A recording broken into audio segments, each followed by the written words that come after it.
Bonjour à tous, bienvenue sur ce podcast, le premier épisode de l'année 2025. Alors, ici, on parle de l'entrepreneuriat, le business, motivation, un peu de tout. Alors, j'ai un invité très spécial aujourd'hui pour cette année 2025. Je commence avec Madji. Il va se présenter. Salut Rémi. Salut Madji. Alors tu vas bien? Je vais très bien. Et toi? Ça va super bien. Madji, je ne sais pas si je dois me présenter, si ça se fait, mais bon. Madji, un artiste, très simple. Voilà, je touche à presque tout. Mais bon, là je suis vraiment très calé en humour. Voilà, donc je dirais je suis un artiste humoriste de formation. Voilà. Alors, j'ai entendu dire qu'on t'appelle The Lion Kingman. D'où vient ce nom? Lion Kingman, j'ai grandi, on a tous grandi, je dirais. On a tous grandi avec le dessin animé Roi Lion. Je me trompe pas. Oui. Et moi, j'étais vraiment à fond dessus. Hein. Moi, j'étais vraiment à fond. J'étais le genre de gosse qui retenait même les paroles du film. Et déjà que j'ai grandi avec, je me suis dit, Lion, le roi de la forêt, je suis le roi, en fait. Voilà. Ah, ok. Alors, comment tu as commencé à être humoriste? En vrai, je dirais pas, j'ai commencé, je dirais que je suis tombé dedans ou on m'a poussé dedans, en fait. Voilà. Parce que dire que j'ai commencé, ça signifie que j'avais envie ou j'avais ce rêve-là de devenir humoriste. Ça, pas du tout. Mais j'aimais bien l'humour, en fait, au départ. J'aimais bien, je suivais Jamel. Comedy Club. Oui, Jamel Oui. Comedy Club, le Marrakech surtout. C'est Oui. le premier spectacle sur lequel je suis tombé. Et après, c'est mon entourage à l'école. Quand j'étais chef de classe à l'école, quand il n'y a pas de professeur, je faisais des professeurs. Et Ok. c'est vrai que les gens, ils rigolaient tout le temps, ils étaient très contents de ça. Après, je faisais des petits spectacles devant ma mère, donc devant ma famille, et tout, et ils aimaient vraiment bien. Et après, je rencontre quelqu'un qui est pour moi un grand frère, Julie Maker, il est beatmaker en fait. Ok. Alors il me dit, t'es drôle, je connais des gens qui font de l'humour chaque vendredi. Si tu veux, je t'emmène là-bas et tout. J'ai dit ok, j'y vais. Il me fait rencontrer un autre gars qui s'appelle lui David Kalembe, qui est serviteur de Dieu et rappeur même. Ok. Lui, il me conduit vers la personne qui m'a introduit dans l'humour en fait. Et je fais mon premier spectacle et voilà, je commence ma carrière d'humour. Et comment était ton premier spectacle? Comment t'as trouvé et tout? Et comment est-ce que le public a répondu? Parce que c'était ta première fois. T'as jamais été devant un public, seul devant peut-être ta mère, parce que devant ta famille. Yeah, T'as bien dit vrai, que tu faisais ça devant ta mère et ta famille. Alors, Yeah. comment c'était? En vrai, comme on dit, les signes ne trompent pas. Déjà, mon premier spectacle, c'était vraiment, moi je trouve que c'était le plus beau. Pour moi, il y avait un public de plus de 3000 à 2500 personnes. Pour une première fois? Oui, pour la première fois en fait. Wow. Voilà. Et j'avais pas vraiment. Je sais, beaucoup de gens se disent devant ces gens, tu auras le trac. J'ai pas le trac. C'est un truc qui m'arrive très rarement en fait. J'ai le trac devant des petites choses, pas des grandes choses. Voilà. Ok. Et je suis monté sur scène, c'était très très beau. Et comme j'ai dit au début, les choses au départ ne mentent pas. J'ai été même élu révélation du spectacle. Ok. Avec des grands humoristes comme Agalawal de la Côte d'Ivoire et tous les grands humoristes qu'on connaît de la ville, je dirais. Waouh. C'est vraiment un parcours qui commence très bien. Oui. Alors, j'ai entendu dire que tu faisais de la musique avant. Puisqu'on parle de la musique avant, c'était le rap. Faut pas toucher. Faut pas toucher où? Faut pas plonger dans l'eau, que tu sais pas s'il y a le crocodile. Non, on ne plonge pas. On veut savoir ce qui est réellement Madji. Parce que quand tu as commencé, c'est vrai que tu as commencé quelque part. Yeah. Donc, tu viens nous expliquer. Mais moi, j'ai su et appris que tu avais commencé, tu faisais du rap. Oui, je faisais du rap. Je faisais du rap gospel. Et je dirais, j'ai grandi dans la musique, en fait. Okay. Moi, quand j'étais petit, c'était Michael Jackson, ou rien.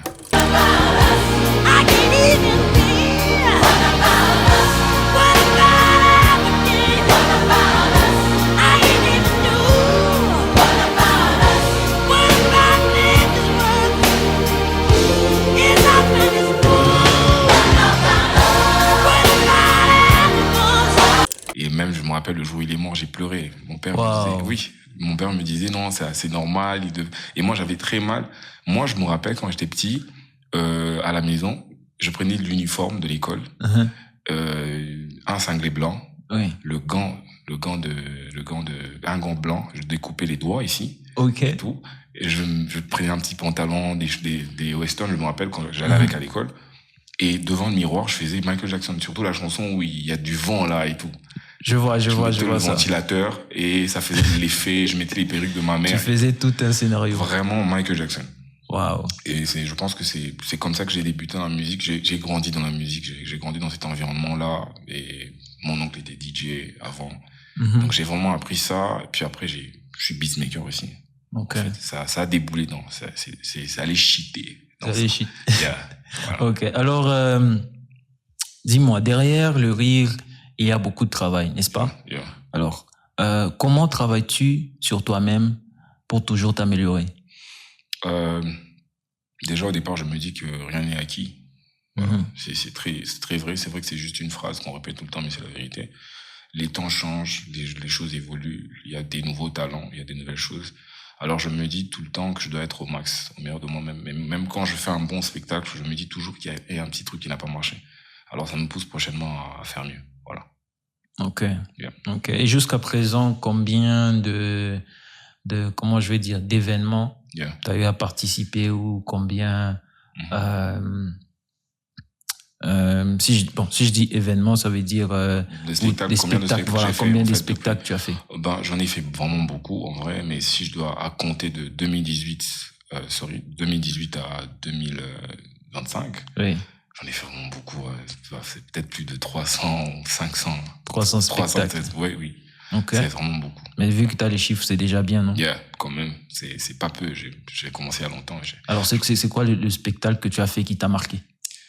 Moi, je l'ai dit au début, mon premier spectacle. Mais en vrai, le spectacle qui m'a le plus marqué, c'est le spectacle que j'ai fait où j'ai rendu hommage à mon père. Voilà. Okay. Oui, c'est ce que j'ai vraiment aimé.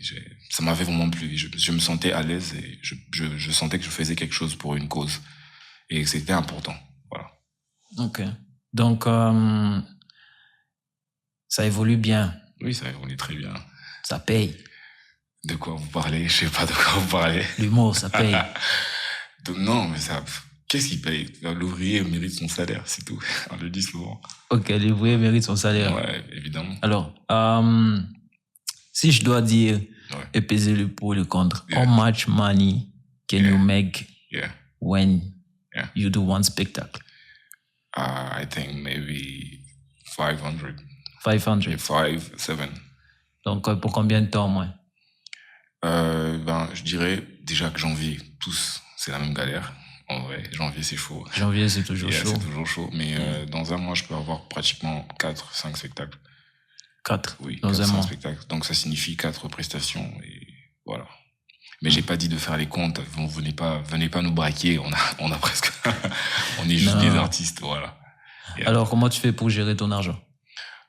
Si tu dois donner certaines astuces. Ok. Au départ, je dirais pas que... En vrai, je veux être sincère avec tout le monde. Je suis pas un bon gestionnaire d'argent. En vrai, on apprend tous. Mais ce que j'essaie de faire la part des choses. J'essaie de faire l'essentiel d'abord, le vital. Puis après, ce qui vient après, on voit qu'en faire. Peut-être que j'ai besoin de quelque chose qui me plaît. Mais si j'ai pas encore les moyens, j'essaie de faire l'essentiel. Quand j'aurai les moyens, je vais le faire. Y a pas de problème. Ok, une question qui m'est venue. Parmi, c'est quelle plateforme qui t'a plus propulsé? Oui. TikTok. TikTok. Maintenant, entre TikTok et Instagram, tu préfères quoi? Instagram, pourquoi t'as changé? Je trouve qu'Instagram, les abonnés sont plus engagés. Okay. La communauté, elle est vraiment là. Tu sens vraiment qu'ils sont là. TikTok, c'est pas que je vous aime pas. Je vous aime beaucoup. Okay. Je vous aime beaucoup. Vous m'avez donné beaucoup de force. Et si je suis connu aujourd'hui, c'est grâce à TikTok. Mais c'est juste que sur TikTok, on n'a pas beaucoup d'interaction avec les abonnés. Oui, on n'a pas beaucoup d'interaction. Les retours ne sont pas bien comptés. Et TikTok, c'est comme la loterie, en fait. Okay. Quand t'as compris le jeu, tu gagnes tout le temps. Mais quand t'as pas compris, c'est par chance. Tu gagnes le jackpot. Peut-être tu peux faire 1 million de vues aujourd'hui. Demain, tu fais 100 vues. Et par exemple, pour ceux qui pensent que sur les réseaux sociaux, on peut pas faire de l'argent. Ok. Alors, comment est-ce que toi, tu fais de l'argent en ligne avec ce que tu fais? Déjà, je vais être déjà très très direct avec les gens qui nous suivent. Le truc, c'est que au départ, Madjé est humoriste. Et j'ai plusieurs casquettes aussi, ce qui fait que je fais des voix off et tout. Donc ça signifie que j'ai relie les deux bouts du monde avec beaucoup de choses, en fait. Mais c'est possible de faire de l'argent sur les réseaux sociaux tout en croyant en soi-même et en mettant son contenu en avant. Ça signifie tu crées un contenu, tu vises une niche et tu te dis objectivement que cette niche-là aura besoin d'autre chose à part ton humour. Okay. À part tout ce que tu proposes. Par exemple, je donne un exemple, tout le monde a besoin de manger. Oui. Voilà. Et si tout le monde a besoin de manger, si tu vises une certaine niche de 18 ans à 35 ans, dis-toi que personne ne dort affamé presque chaque jour. Oui. Et quand tu veux faire de l'argent, vois des gens qui font de la nourriture, propose-leur des contrats, dis-leur que tu les fais connaître, et en retour, toi, ils te donnent un cachet. Voilà. Ok. Alors, comment tu fais pour générer tes clients? Comment tu fais générer toutes ces personnes qui te contactent? Ils te contactent à travers, ça veut dire, quelqu'un a vu ton spectacle, est venu, a vu ton spectacle, a vu comment you perform, ou ce sont des gens qui voient ce que tu fais sur les réseaux sociaux, et puis après, ils te contactent pour dire, écoute, j'aimerais que tu puisses être là, peut-être à tel événement, où il y a un spectacle que j'organise. Comment ça vient de deux côtés ou bien c'est plus sur les réseaux sociaux? Moi, je trouve que ça vient de partout. Aujourd'hui, moi, je trouve que être sur les réseaux sociaux, c'est un grand avantage. On va pas se mentir. C'est vrai que ça nuit un peu d'être sur les réseaux sociaux tout le temps. Les gens ont besoin de contenu tout le temps. Mais ça fait que plus les gens te voient, plus les gens te sollicitent. Et c'est vrai que souvent, ça vient des spectacles. Et je dois préciser quelque chose. Madjé est humoriste et web influenceur, mais mène une vie différente. Dans quel sens? En tant qu'humoriste, toutes les blagues que je fais sur scène ne figurent pas sur les réseaux. Et je vous promets peut-être que je vais mettre mes spectacles sur mes réseaux sociaux pour que vous voyez vraiment la différence. Alors ça fait que il y a la communauté qui me suit sur les réseaux, qui me sollicite pour leurs produits, et c'est généralement ça. Souvent c'est de bouche à oreille, j'ai pris ton numéro chez tel, c'est souvent pas directement par moi. Et aussi, pour l'humour, sur scène, je reçois des sollicitations par rapport au spectacle. Tu peux finir un spectacle, on t'appelle, on te dit, on a vraiment aimé ce que tu as fait. Est-ce que tu es prêt pour, par exemple, le 1er mars, on a quelque chose qu'on organise, tu viens? Je viens, voilà. Ok, très intéressant. Ouais. Donc, c'est vrai que ça marche avec les réseaux sociaux parce que moi-même aussi, j'utilise les réseaux sociaux pour tout le monde utilise générer de l'argent. C'est la télé d'aujourd'hui, je dirais. Ouais, donc la majeure partie de personnes ne suivent plus trop la télé. Alors, ils sont tous sur les réseaux sociaux en train de filer tout le temps là. Alors, so how did you manage the pressure from your family? La pression de ta famille quand tu as commencé à être humoriste. Comment tu as géré ça? C'est drôle, j'ai plusieurs anecdotes dessus, mais bon, je vais peut-être pas en donner, mais je vais englober tout. En fait, on connaît tous le début d'un artiste. En Afrique, fais pas ça, étudie, c'est pas sérieux, ça va rien donner et autres. Mais après, je pense que le plus important, c'est de croire en soi-même. Et ça suffit pas. Moi, je trouve que pour les jeunes aujourd'hui, je dois pas leur dire croyez en vous-même. Non. Je dois leur dire c'est ta vie, c'est ton monde. On vit pas deux fois, on vit qu'une seule fois. Si tu as envie de faire quelque chose, fais-le. C'est tout. La pression de la famille, on l'a eu. Avant, j'avais des locks. Est-ce que réellement, c'est ce que tu as dit à ta mère? Dire à ma mère, non. Bon, je dirais en vrai, par rapport à beaucoup de gens à Louchi, ou dans ma ville natale, moi j'ai grandi dans un environnement où mes parents étaient malléables. Mes parents n'ont pas été très sévères avec moi. Ma mère m'a jamais levé la main sur moi. Mon père, les darons africains, on les connaît. Mais ça a toujours été un côté où on te laisse faire, on te laisse t'exprimer. Et j'ai grandi dans ça, et ça n'a pas été très compliqué.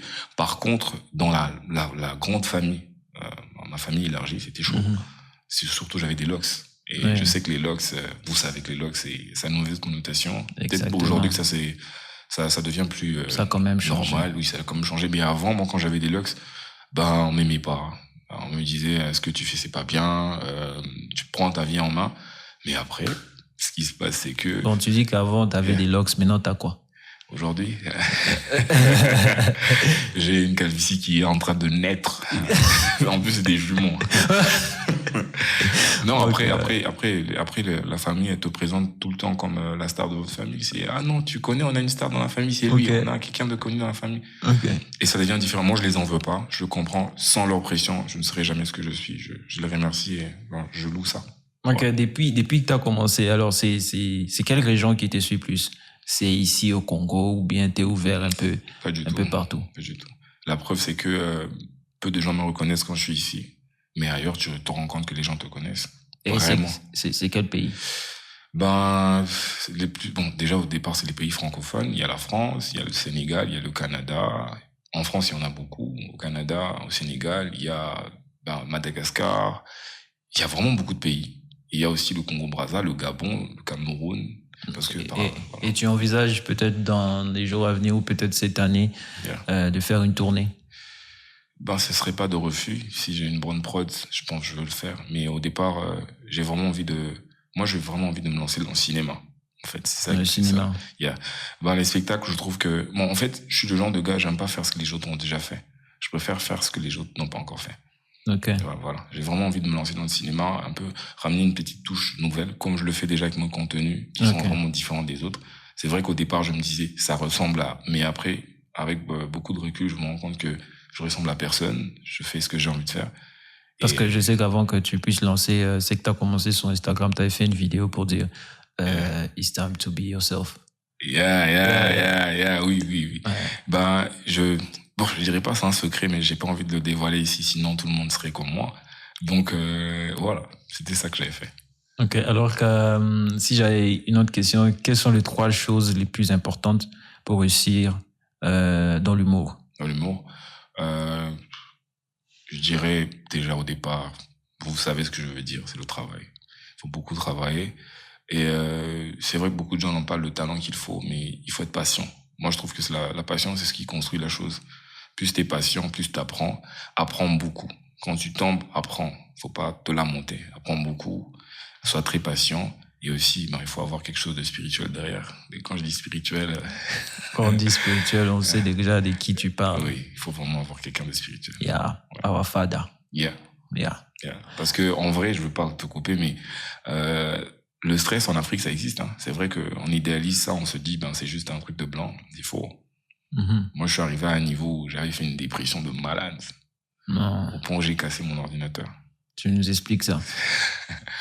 Je suis en train de traverser une période assez compliquée dans ma vie où j'étais vraiment bloqué. Tu connais le côté où t'as besoin de réaliser un projet, t'as les idées, t'as tout, mais t'es bloqué par quelque chose. Ouais, je connais. Et c'est impossible de débloquer. T'as besoin, en fait, même si quand on dit fais avec les moyens du bord, tu n'arrives pas parce que tu te dis c'est impossible avec les moyens du bord. Ça sera pas faisable. Et moi, j'arrivais pas, avec les problèmes de famille et tout ce qui se passait, j'étais vraiment en dépression, au point où je m'étais coupé des réseaux, j'avais reculé. J'avais des potes qui m'avaient fait pas toujours du bien. Ouais, et voilà. Aujourd'hui, je suis guéri de la dépression et je trouve que avoir quelqu'un au-dessus de soi, sur qui on peut compter, partout où on est, c'est très important. Ok. Et à part l'humour, comment tu génères de l'argent à part faire l'humour et tout ça? Quelles sont les autres activités que tu fais qui te génèrent de l'argent? Parce qu'en soi, tu es aussi un entrepreneur. Tu vois, et entreprendre, c'est pas du tout facile. Ouais. Tu vois? Alors, c'est quoi les autres activités que toi tu fais pour générer de l'argent? À part l'humour, les activités que je fais, comme je l'ai dit au départ, je suis un artiste, donc je touche vraiment à tout. Je suis beatmaker, je touche à tout, donc je n'aurais pas étalé tout ce que je fais parce que peut-être que quelqu'un serait intimidé derrière. J'ai pas envie d'en faire trop aussi, dire il connaît beaucoup, non, mais en vrai, en tant qu'artiste, j'essaie de faire presque tout. Déjà, vous sentez que la voix, elle est vraiment très grande. Donc, en vrai, je fais des voix off. Et je fais de la musique aussi. C'est très bientôt que vous aurez peut-être ma musique dans vos oreilles. Et voilà. Donc, j'espère que c'est une musique gospel ou autre chose. Je dirais pas c'est une musique gospel, je dirais pas c'est une musique profane, je dirais que je fais de la musique mon taf. Voilà. La musique à ton taf. Yeah. D'abord, j'avais entendu que tu imitais certains politiciens, tu imitais certains, tu vois, tu sais de quoi je parle. Fais d'abord un extrait pour ceux qui te suivent ici présentement. Non, en vrai, en ce moment de tension, mais en vrai c'est pas mal. ne me catégorisez pas, c'est normal, c'est la seule voix que je sais imiter d'un politicien. Donc, en vrai, vous le connaissez, je n'ai pas besoin de le dire, hein, franchement. Et d'ailleurs, je vous affirme ici que moi, en tant que... Je ne veux pas le dire, mais en vrai, Nazoé Bissabino, que je vais y remédier. Il y a des gens, ils sont en train de faire des choses pas bien, Bakoye Banga, et franchement, je vais y arriver. Ils vont comprendre que le Congo appartient aux Congolais. Le Congo est aux Congolais. Ils ne peuvent pas mettre à feu à un peuple qui n'a rien fait. Ouais, on a compris déjà. Yeah. C'était qui? Non, j'ai pas envie de le citer pour éviter le problème. Tu sais, l'humour, c'est aussi une entreprise. Yeah. Alors, quelles sont les difficultés le moins visibles que tu rencontres dans ton métier? Les difficultés qu'on rencontre, déjà les moins visibles, c'est que au départ, la renommée qu'on a n'est pas égale à notre vie. Ok. Voilà, au départ. Ça, c'est pas faux. C'est pas faux et c'est vrai. Exemple. Quand j'ai commencé l'humour, j'avais pas de 4 euros, en fait. Tu n'avais pas de 4 euros. C'est vrai que j'avais pas de 4 euros, ça vient de voilà, et ça fait que... Bon, quand il dit 4 euros, j'espère que vous comprenez. C'est une moto, voilà. 4 J'avais pas ça, ça fait que souvent t'arrives à des endroits, t'es mouillé, t'arrives à des endroits... en fait, t'arrives pas à être libre, en fait. Tu fais les choses difficilement, très difficilement. Il y a pas que ça, il y a aussi, il y a des blagues qui marchent pas partout. Oui. Voilà. Il y a des blagues que je dois catégoriser. Il y a des blagues d'entreprise. Il y a des blagues que je dois faire devant des élèves, devant des jeunes, devant des vieux, devant des hommes politiques. Alors, il faut te catégoriser. Si tu dois être dans une niche, ok, il y a pas de problème. Mais si tu dois t'ouvrir à tout ça, il faut beaucoup travailler. C'est pas facile, hein. C'est pas facile et Dieu m'a fait grâce, m'a donné beaucoup de talent, comme je dis souvent, multi-talents. Je peux m'adapter à un public, je peux être ici, être jaune, rouge, vert, voilà. Mais est-ce que j'avais une question parce que j'avais vu beaucoup d'humoristes. C'est vrai que quand il y a un spectacle, ça arrive et puis ils commencent à parler et tout. Ouais. Alors, c'est une préparation, vous vous préparez ou bien vous arrivez là juste devant le public et puis après ça vient, vous commencez à parler et tout? Même dans ton métier à toi, tu peux te dire je vais prendre telle prise, mais après quand t'arrives, tu aimes la verdure, tu te dis non, on va faire ça. Tu peux au moins modifier.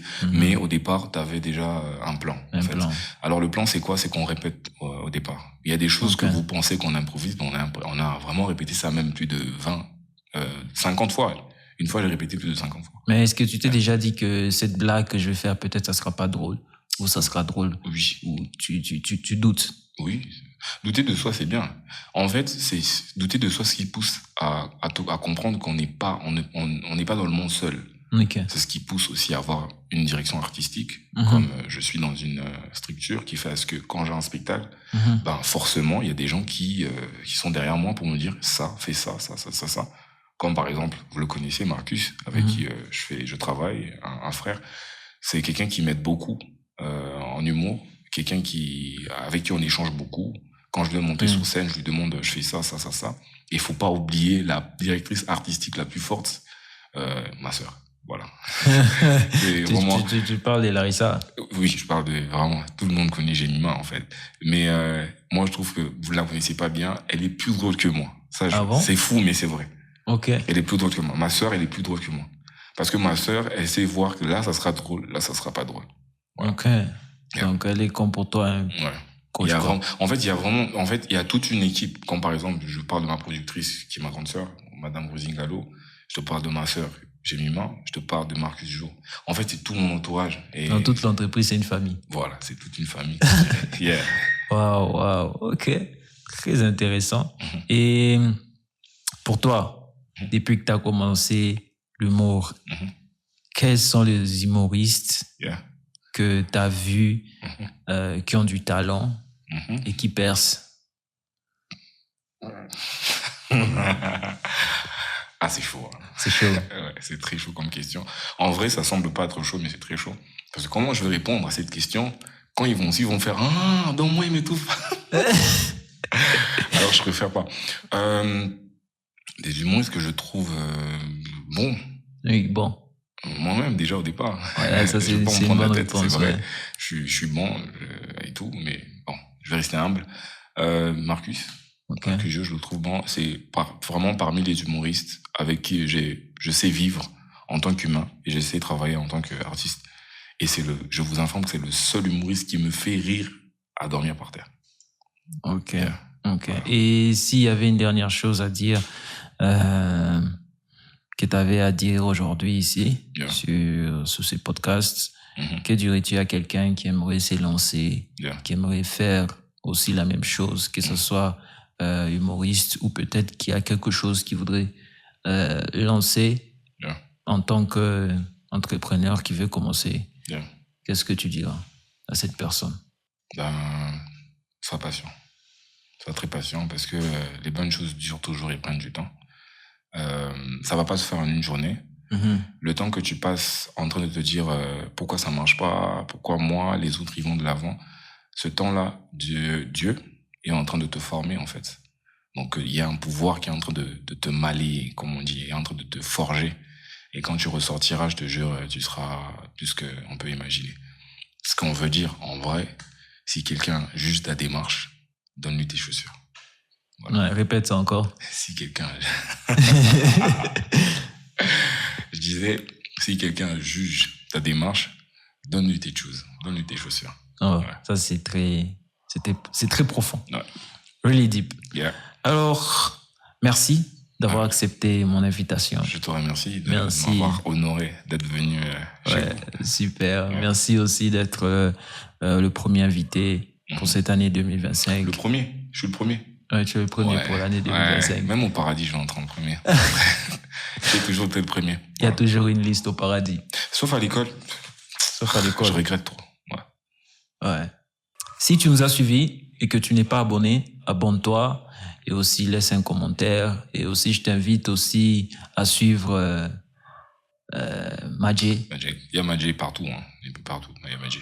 Là, il est un peu partout. Il est sur Instagram, TikTok. Alors, tu peux le suivre. C'est un très bon. Même dans la vraie vie, suis-moi. Voilà. C'est un très bon humoriste. Merci beaucoup. Alors, je t'invite à t'abonner et aussi à laisser un commentaire. Et ciao, ciao. À la prochaine. Ciao.